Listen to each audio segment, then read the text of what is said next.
What's up everyone? Welcome back to the vlog. Today I'm buying my project car. I've been telling you guys a little bit about it, like here and there, dropping hints.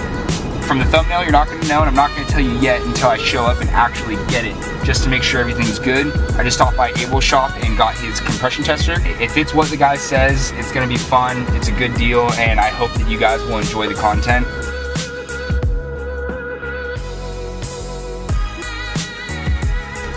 We made it here. We're at the gate. It is nice. I didn't realize it was this far of a drive. It's literally an hour and like 20 minutes. So if I end up getting this car, it's gonna be a rough ride for sure. The guy's showing up right now and it look kind of awkward holding the camera. But it's gonna be like an hour and 20 minutes of a car with no sound deadening, no interior, and it's gonna be loud as shit. So don't think I'm gonna film looking at the car just because I want to be respectful for the guy, but I will see you guys after and let you know how it went. I got it. I decided to get it, and I think it was a good choice. This thing just brings me so much enjoyment. Oh, I hope you guys can hear that, because it sounds so good.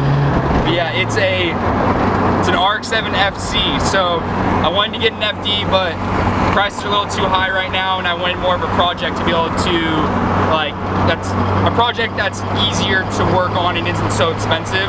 So this is what I got. It's a big single turbo, makes like 400 horsepower, and it gets down. We're on our way to Abel's shop right now. We used his compression tester, and he's going to look at the tune and make sure that the tune's all good with it, and then I'll be on my way home and I'll show you guys a little bit more about the car.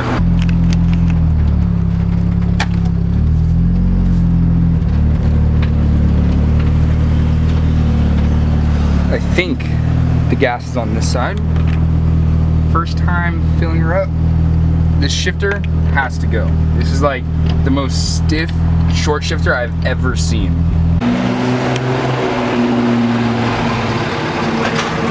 Shit! Parked on the wrong side. What'd you think about it? She rips. She rips? She definitely rips. Little flames? Little blue little pop pops. So this is the first that you guys can see of it right now. But yeah, it's an Rx7 FC, has coilovers on it, has an angle kit, steering wheel. It needs a lot of work. Interior's crap. I'm gonna take the cage out. That's all rust. That's not painted brown, just so you know. But I'm gonna fill some gas up right now, and On the right side? yeah, park on the right side. I parked on the wrong side, and then I'll probably do like a quick over of the car. Maybe tomorrow. I might extend this video tomorrow just so you guys can get a better look at it. So what's the dilemma? We ran into a problem. We have the premix, we have the fuel, and we have a homemade cigarette carton chingus. I don't know what this is called. A funnel? Yeah, funnel. So the funnel fits in there, but it's not enough pressure to open that. This fits in there, but then this blocks from pouring premix in. So we have a little slight dilemma that we're gonna try and figure out right now. Think it's working? Maybe. Alright, so this is our idea. Funnel, screwdriver, premix.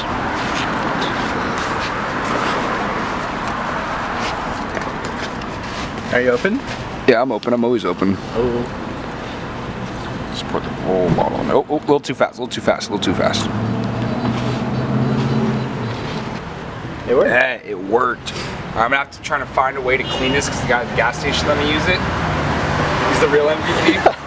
One thing that I do when I'm adding premix to a car, you always add it first and then the fuel, because even when I have gas cans for my race car, because when you put the fuel in there from the pump, whatever it's called, it obviously mixes it up. So if you put the fuel in there first and then premix, then it's kind of all sitting on top and doesn't get like evenly mixed up. I don't know where I'm going with this, but yeah, if you understood what I was saying, that's what I'm saying.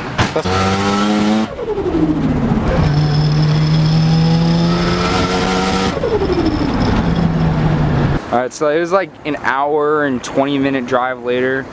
Finally made it to Abel's shop. I'm going to continue this video tomorrow and go over everything that's on the car and kind of just do like a walk around at Abel's shop. Back to the FC. I'm sorry if there's a little bit of noise. There's like a factory over there. Oh yeah, and I forgot. I got a brace. For those of you that don't know, I had surgery almost a year ago because I broke my arm too many times, and it's like healed in all the spots but one. And And so if this brace doesn't help in the next 2 months, then I have to get surgery again. That's gonna really suck. It's gonna make it a lot harder to make videos. But back to the FC. So it is an Rx7 FC, like I told you guys. It has a 13V turbo in it. So this isn't an original turbo 2. It's not originally a turbo 2, but he put a turbo 2 motor in it with a big single turbo. I'll show you guys that in a second. So these are some crappy wheels. I really want some NK wheels, so we'll see what happens with that. It has PBM coilovers, which I can't really show you guys, but obviously you can see it has coils, it's low. So I'll go to the interior and then I'll show you guys the engine bay. Removable steering wheel, quick release. It's like an eBay one. It's not very nice, so I'm probably gonna switch to an NRG. Stock seats, those are coming out very soon. It has this short shifter that is literally the worst short shifter I've ever felt in my life. Like, it almost makes you want to miss gears every time you shift. So down there, you can't really see the wiring, but it has a standalone ECU. So that's a big deal when you have a modified engine. It makes it so you can actually tune the motor. So that saves me a lot of money. That ECU alone is like over $1,000, and then you have to get it wired and everything. So I was really happy that it came with it. It has a stock e-brake with a drift button. I'm probably gonna keep this in here just for parking purposes. I'm going to try and get a hydraulic e-brake as soon as possible. I know someone that has one, so I just have to convince them to sell it to me.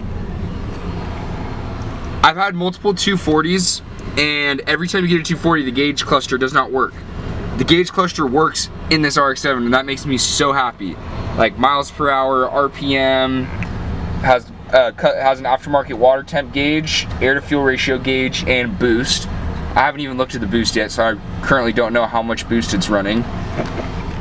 But we plan on tuning the car to about, I think 15 pounds of boost is like the max that we would want to push it. It has no interior, which honestly kind of sucks. I like interior for a street car, so I probably will be looking for FC interior. If anyone in Southern California has FC interior that's black, hit me up because I will buy it from you. I want carpet and I want door panels. I know it's gonna be like somewhat of a track car, but it's also still a street car at the same time for me. So that's definitely one of the things on the list, is to put some interior back into it. It has a cage in it that's a 4-point, or sorry, not a 4-point, I think it's a 6-point. Yeah, it's a 6-point cage. It's all rusted. I don't know if it's gonna pass tech or not. I really don't like the design. These bars should have been way further forward. It kind of was like a lazy done cage. It could have been planned out a lot better. I might cut the cage out. I might leave it in. I don't know. I might want to cut the cage out and just bring it kind of back to stock interior. But at the same time, if I'm gonna do track events and I'm gonna want a tandem, I have to have door bars. So I might end up keeping it but changing some stuff. Honestly, not really sure yet. Has this horrible rear view mirror thing coming out instantly. I'm over 6 foot tall, so like my vision is not very well when this thing is here. That's definitely coming out ASAP. This is a pool noodle. If you've seen that on roll cages, it's not legit.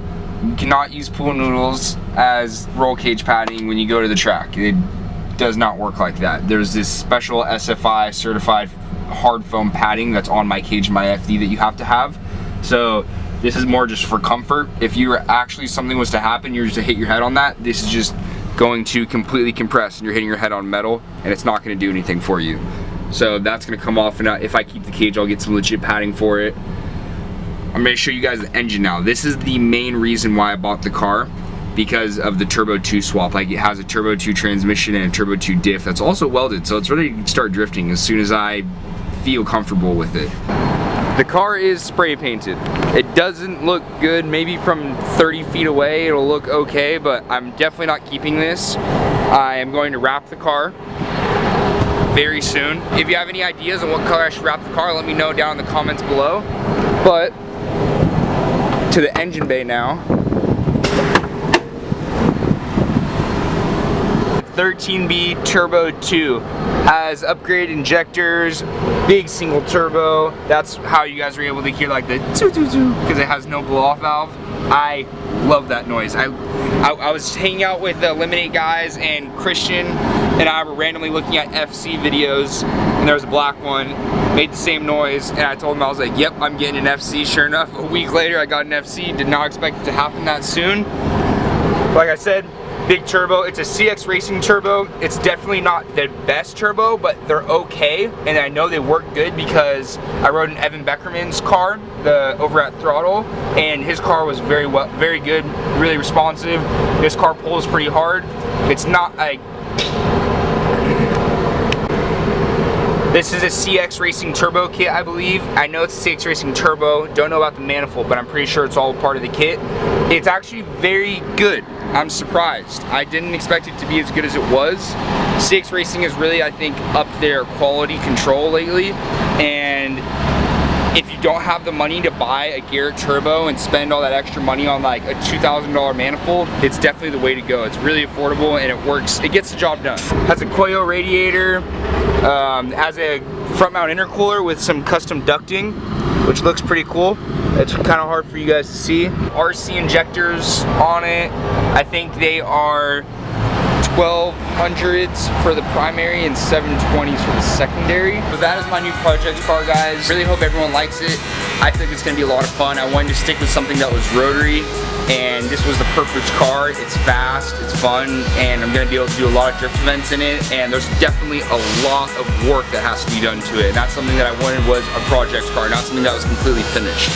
So if you haven't subscribed already, please hit that subscribe button, like, comment down below, and I'll see you guys in the next video.